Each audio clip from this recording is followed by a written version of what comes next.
주님, 이제 누가복음 마지막 묵상입니다. 누가복음 전체를 볼 수 있는 눈과 지혜를 허락하여 주옵소서. 무엇보다도 주님의 뜻과 마음을 깊이 깨닫게 하옵소서.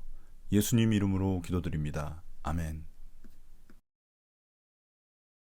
그들이 이런 이야기를 하고 있을 때에 예수께서 몸소 그들 가운데 들어서서 말씀하셨다. 너희에게 평화가 있어라. 그들은 놀라고 무서움에 사로잡혀서 유령을 보고 있는 줄로 생각하였다. 예수께서는 그들에게 말씀하셨다. 어찌하여 너희는 당황하느냐? 어찌하여 마음에 의심을 품느냐?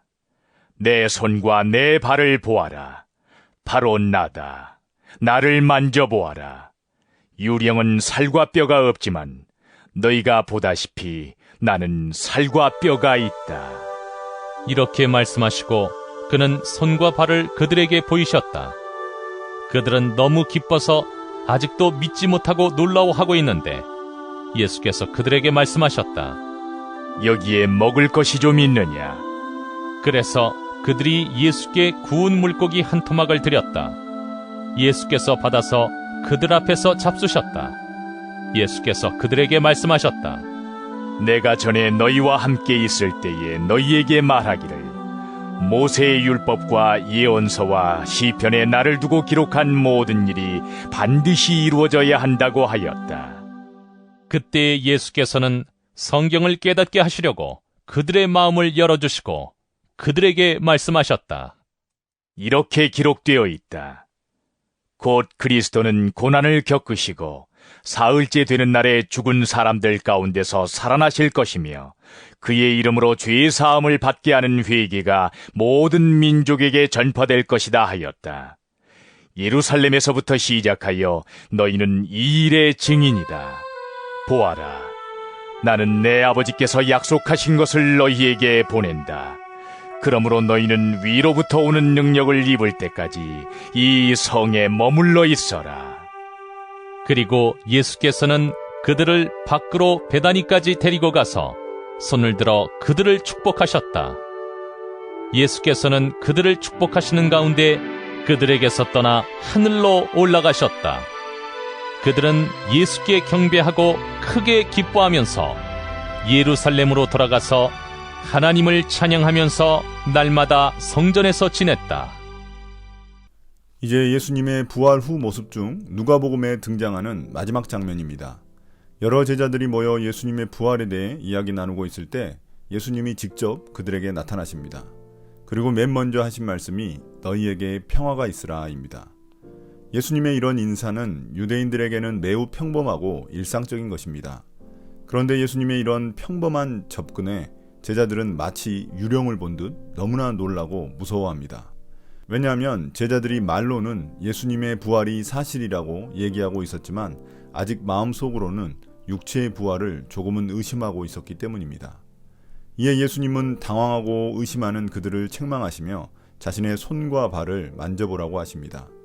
더 나아가 예수님은 제자들의 조금 남은 의심마저도 털어버리기 위해 먹을 것을 좀 달라고 하셔서 구운 물고기 한 토막을 드셨습니다.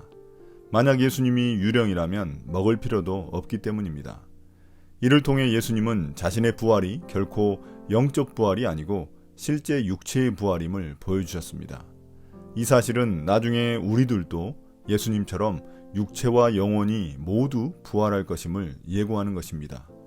우리의 부활한 몸은 기존의 상태와 일정 부분 연속성이 있지만 또한 완전히 새로운 몸으로 불연속성도 존재하는 상태로 변화될 것입니다.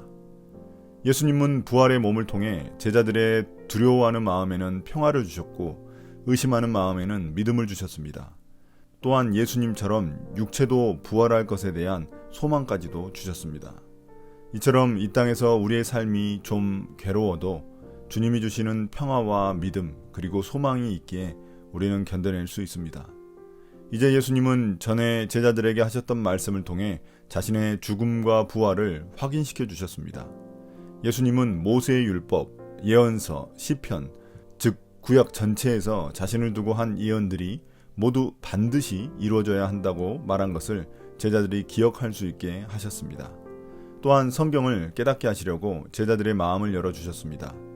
제자들은 예수님의 빈 무덤, 사람들의 증언, 심지어 부활하신 예수님의 몸을 보고도 확실히 믿지 못했습니다. 온전한 믿음을 갖기 위해서는 결국 주님이 우리의 눈과 마음을 열어주셔서 말씀을 깨달아야만 합니다. 말씀 속에 우리 믿음에 대한 모든 해답이 들어 있습니다. 이제 예수님은 성경이 자신에 대해 이렇게 예언하고 있다고 말씀합니다. 성경은 첫째, 그리스도 즉 메시아는 고난을 받아야 하며, 둘째, 사흘째 되는 날 죽은 자 가운데서 살아나야 한다고 말합니다. 마지막으로 셋째, 성경은 그리스도의 이름으로 죄사함을 받게 하는 회개가 모든 민족에게 전파되어야 한다고 말합니다. 이러한 예수 그리스도에 대한 말씀을 전파할 증인이 바로 제자들입니다. 그들이 이런 증인의 사명을 감당하려면 자기 능력이 아닌 성령의 능력이 필수입니다. 그래서 예수님은 제자들에게 아버지께서 약속하신 것, 즉 위로부터 오는 능력인 성령의 능력을 입을 때까지 예루살렘 성에 머물라고 하셨습니다. 결국 예수님이 제자들에게 부활하신 몸을 보여주신 것은 그들을 부활의 증인 삼기 위해서입니다. 이를 통해 모든 민족에게 이 복음이 전파되어 그들도 부활의 증인이 되는 것이 바로 제자들의 사명이자 우리의 사명입니다.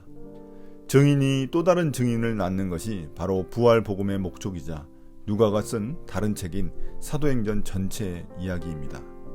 그러나 제자들이 예수님의 부활을 확실히 믿는다고 해서 그 증인 사역을 잘 감당할 수 있는 것은 아닙니다. 반드시 성령의 능력이 있어야 합니다.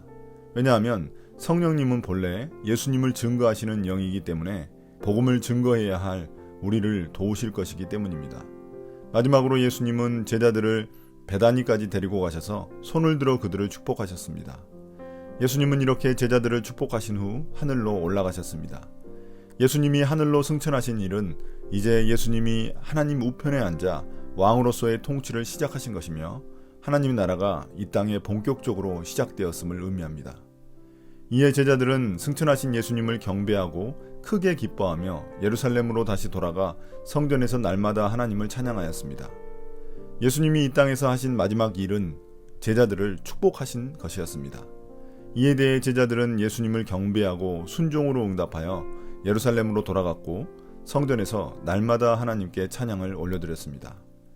이러한 예수님의 승천 이야기는 특이하게도 복음서들 중 누가복음에만 기록되어 있습니다. 이 예수님 승천 이야기는 누가가 쓴 다른 책인 사도행전 1장에서 더 자세히 다루고 있습니다. 또한 누가복음은 1장 성전에서 하나님의 사람들이 기쁨으로 찬양하는 것으로 시작해서 24장 성전에서 제자들이 기쁨으로 찬양하는 것으로 끝이 납니다. 오늘 누가복음 마지막 말씀을 통해 우리가 부활의 증인으로 부름받은 자임을 다시금 기억하게 됩니다. 부활의 믿음이 내게 주어진 것은 또 다른 누군가에게 전하기 위함임을 깨닫게 됩니다. 그러나 내 능력으로 되지 않고 오직 성령의 능력을 힘입어야 함을 압니다. 코로나로 인해 전도가 막힌 세상에서 어떻게 하면 이 부활 복음을 전할 수 있을까 고민해 봅니다. 그리고 무엇보다도 저 먼저 말씀 묵상을 통해 부활에 대한 믿음과 소망이 풍성하고 견고해져야 하겠습니다. 지금까지 오랫동안 누가복음 묵상하시느라 고생 많으셨습니다. 감사합니다. 주님, 이제 누가복음을 마무리합니다.